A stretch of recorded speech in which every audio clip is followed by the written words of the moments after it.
আমরা যতটুকু পারি আমাদের সাধ্য অনুযায়ী বড় একটা অ্যামাউন্ট ওনাদের হেল্প করার। ছোট ছেলে আগে কাজ করতে ঠাইয়ের কাছে করে না, ওনারা আমাদের চেহারা দেখে বুঝে যায় যে আজকে শরীর খারাপ। চাকরি বাকরি একটা দেওয়ার কথা এই এর একটা আশ্বাস দিয়েছে। প্রায় 35 বছর হবে আমাদের এখানে কাজ করছে।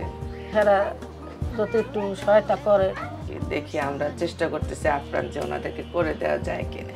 ঘুরে ফিরে পোলাপানের বন্ধু বান্ধবের পাল্লায় চালাইতে পারবে ছেলে, সেই ধরনের একটা কিছু করে দেওয়ার আমাদের ইচ্ছা আছে।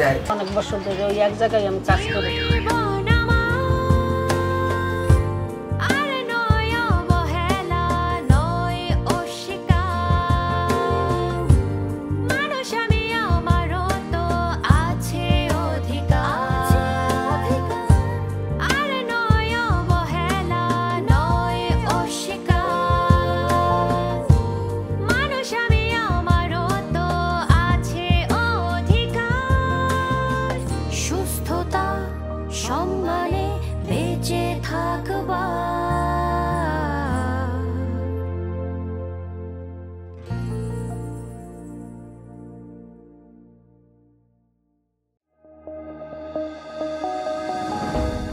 আপা কেমন আছেন? ভালো আছি। আপা তো সুনীতি প্রকল্প থেকে প্রশিক্ষণ নিয়েছেন, কতদিন হলো? 6-7 মাস। পয় পরিষ্কারের দিক দেয়া, রান্না বাড়ার দিক দেয়া, কোন কাজ করবো, কিভাবে কাজ করবো এটি সম্পূর্ণ শিখছি। এখন চলেন যাই ঘরে বই, গরমের মধ্যে টেহা যায় না, ঘরে বই এক কথা বলি আপনার কাছে।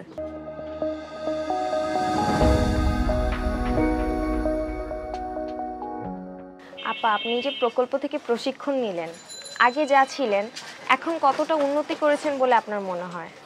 আমি তো মনে হয় যে উন্নতি ভালোই হয়েছে, আগের চাইয়ে অনেক উন্নতিমান হয়েছি, অনেক কথা শিখছি, অনেক কাজ শিখছি ওই জায়গায়। আপার পরিবারে কে কে আছে? আমরা জামাই বউ 2 জন, 4 ছেলে। 4 ছেলের 3 ছেলে আমার কাছে থায় না, 1 ছেলে থায়।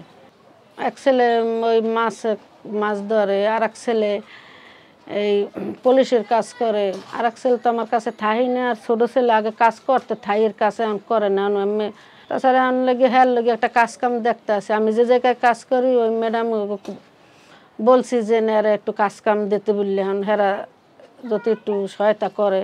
হ্যাঁ লগে আমার সম্পর্ক অনেক দিন গো, শ্বশুর শাশুড়ি থাকতে সম্পর্ক। হেরা এখন নাই, হেরা মারা গেছে, এখন খালি শুধু পোলার বউ আছে।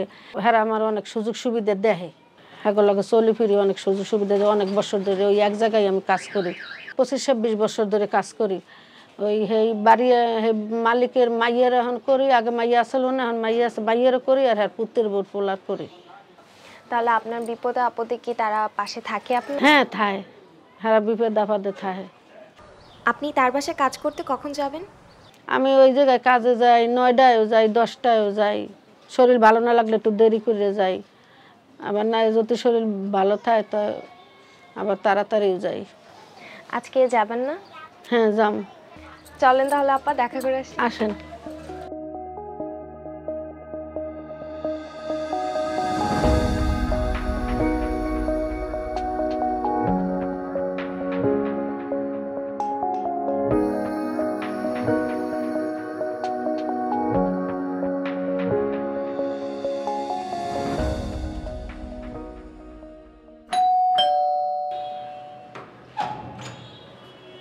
বাবা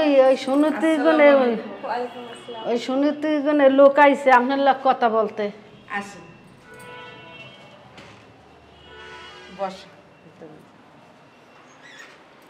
আমরা এখন আছি ফাহমিদা আপার বাসায়, যেখানে মিনারা বেগম গৃহকর্মী হিসেবে কাজ করছেন। চলুন ফাহমিদা আপার সাথে কথা বলা যায়। জি আপা কেমন আছেন? আলহামদুলিল্লাহ ভালো আছে।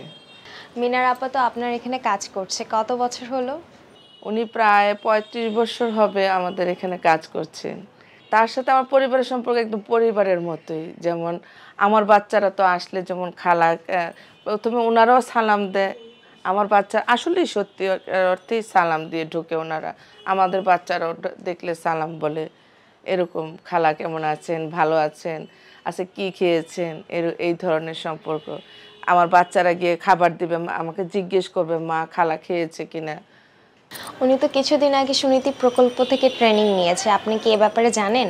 জি আমি জানি এ ব্যাপারে। হ্যাঁ ট্রেনিংয়ের পরে ওনাদের কথাবার্তা চাল চলনে অনেকটাই উন্নতি হয়েছে। ওভেন চালানো, ওয়াশিং মেশিন ইয়ে করা, রাইস কুকারে রান্না করা, এগুলি করেছেন, আয়রন করা। নিয়োগকারী হিসেবে আপনাদের কিছু দায়িত্ব থাকে, তেমনই গৃহকর্মীদেরও কিছু দায়িত্ব আছে। মিনারা আপা কি সেই দায়িত্বগুলো আপনার প্রতি পালন করে? জি, উনি আমাদের প্রতি, আমরা যদি অসুস্থ হই বা শুধু বলতে হয় যে খালা এই কাজটা করতে হবে বা এটা ইয়ে করতে হবে, ওনারা আমাদের চেহারা দেখেই বুঝে যায় যে আজকে শরীর খারাপ, আজকে আর কোনো কথা বলার দরকার নেই। নিজেরাই নিজেদের মতো করে যে কি করতে হবে, হয়তো না রুটি বানানো, দেখা গেল আমি অসুস্থ, আমাকে গোসলও করাই দিতে হয় অনেক সময়, বাচ্চাদের রান্না, নাস্তা দেওয়া, এগুলি সব বলতে হয় না, ওনারা দেখেই বোঝা যায় একটার পর একটা করতে হবে এরকম। এখন দেখা যায় তাদের পরিবারেও সন্তান আছে, তার হাজব্যান্ড আছে, তারাও কখনো অসুস্থ হয় বা বিপদে পড়ে, এই ক্ষেত্রে আপনি কি করেন? সেই ক্ষেত্রে যদি শুনি যে ওনারা বিপদে পড়েছেন, আমরা যতটুকু পারি আমাদের সাধ্য অনুযায়ী বড় একটা অ্যামাউন্ট ওনাদের হেল্প করার, যে একটা মুদিখানার দোকান বা একটা চার দোকান যেটা ওনাদের চালাইতে পারবে ছেলে, সেই ধরনের একটা কিছু করে দেওয়ার আমাদের ইচ্ছা আছে আর কি। দেখি, আমরা চেষ্টা করতেছি আপ্রাণ যে ওনাদেরকে করে দেওয়া যায় কিনা। আপনার গুরুত্বপূর্ণ সময়ের জন্য অনেক ধন্যবাদ। আপনাদেরও অনেক ধন্যবাদ। এই কারণে হেরাও আমার ভালো জানে, আমিও হ্যাঁ ভালো জানি, এই কারণে আমি এত বছর ধরে এই জায়গায় কাজ কাম করি। এই কারণেই আমি চাই যে হেরে 10-এ 10 দেওয়ার। উনি আমি আসছি আজকে 23 বছর, তার আগেও উনি আরও 13-14 বছর আমার শ্বশুর শাশুড়ির সাথে ছিলেন, যেভাবে টেক কেয়ার করেছেন। আমার শ্বশুর 9 বছর বিছানায় ছিল, তো এই যে একটা প্যারালাইসিস রোগীর সেবা করা, এই ঘরে গোসল করানো থেকে শুরু করে বাথরুম থেকে শুরু করে এগুলিতে সব কিছুতে ওনারা আমাদের সাথে ছিলেন, আমাদের সাহায্য করেছেন। তারপরে আমার বেবি হওয়ার পরে আমাদের বাচ্চাদের যেভাবে টেক কেয়ার করেছেন, তো সেই হিসেব করলে আমি ওনাকে 10-এ 10ই দেব। তবে 100 বললে আরও ভালো ছিল, আমি ওনাকে 100-তে 100ই দিতাম। মিনারা বেগমের মতো আরও গৃহকর্মী আছে যারা তাদের পরিবারে কর্মহীন সদস্যদের নিয়ে চিন্তিত থাকেন। মিনারা বেগমের নিয়োগকারীর মতো যদি বাকি নিয়োগকারীরাও তাদের গৃহকর্মীদের খোঁজ নেন, তাহলে গৃহকর্মীরা তাদের জীবনে সচ্ছলতা আনতে পারবেন।